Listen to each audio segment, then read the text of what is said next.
It was the late 1990s. São Paulo was growing fast and restless. Its avenues crowded, dreams on every corner. But amid the concrete and chaos, a park hid dark secrets. The Parque Estadual das Fontes do Ipiranga, also known as Parque do Estado, was a refuge of nature in the middle of the city. And it was there that Brazil discovered one of the coldest and most manipulative criminals in its history.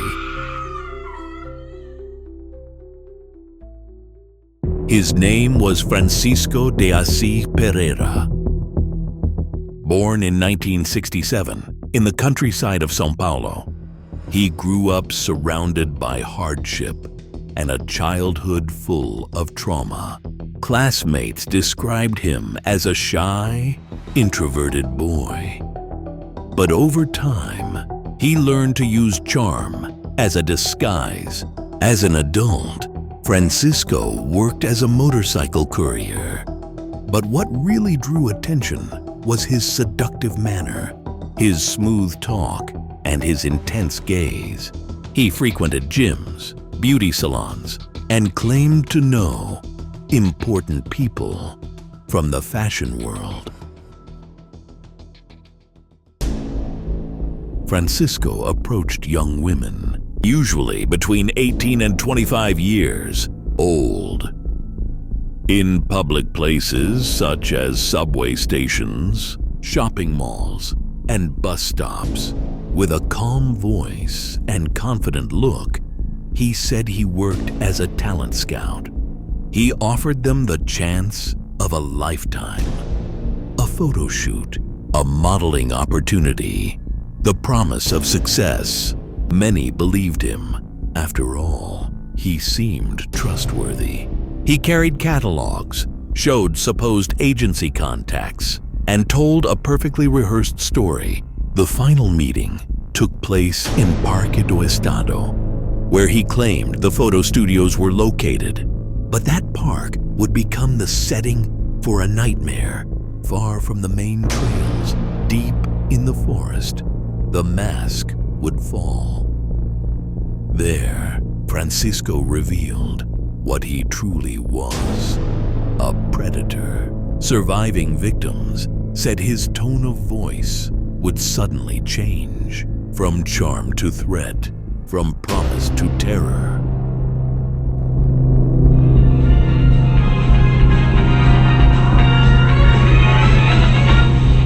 Boa noite.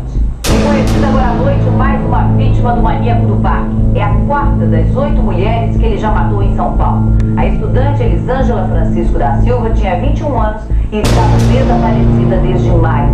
O corpo dela foi encontrado na terça-feira.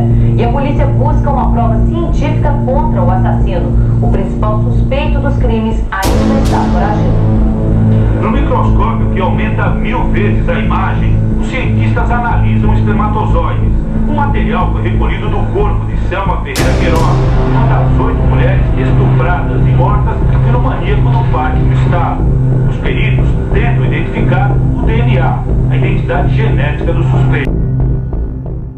Between 1997 and 1998, at least 11 women were murdered, and over 20 others were attacked in the same pattern. Bodies began to be found in the park, in hard-to-reach areas.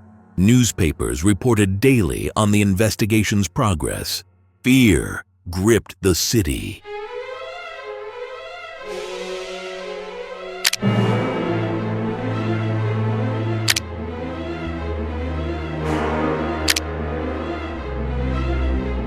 It was then that the media gave him the name that would mark him forever.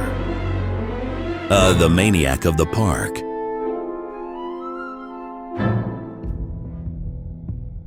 The police created a special task force based on composite sketches and witness statements. They discovered Francisco already had prior charges for harassment and attempted rape. The manhunt lasted for weeks. Until on August 4th, 1998, he was found and arrested in the city of Itaqui, in Rio Grande do Sul.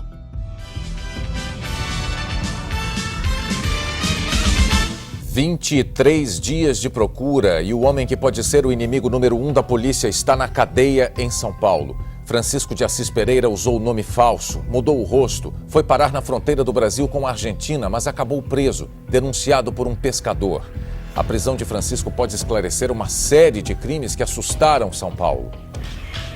Desde quinta-feira passada, Francisco de Assis Pereira estava escondido em Itaqui, na fronteira do Brasil com a Argentina. Para chegar na cidade, ele atravessou o Rio Uruguai de balsa e usou nome falso. Disse que se chamava Pedro e estava sem dinheiro. Nesta casa, ele se ofereceu para fazer qualquer serviço em troca de um lugar para dormir. Aqui ele conheceu o pescador João Carlos Vilaverde, com quem conversava todos os dias, e fez uma revelação. Vou pegar uns peixes, vou pegar um troquinho aí, vou passar pro lado de lá. Eu tô afim, que tô me entrosando com uma garota, que eu gostei muito de uma garota aí. Argentina. O pescador começou a desconfiar do suspeito quando ele disse que era de São Paulo e já tinha trabalhado como motoboy. Quando ele falou aquilo ali, voltou a me instalar na cabeça de novo. Pomba, mas não tem eu, cara.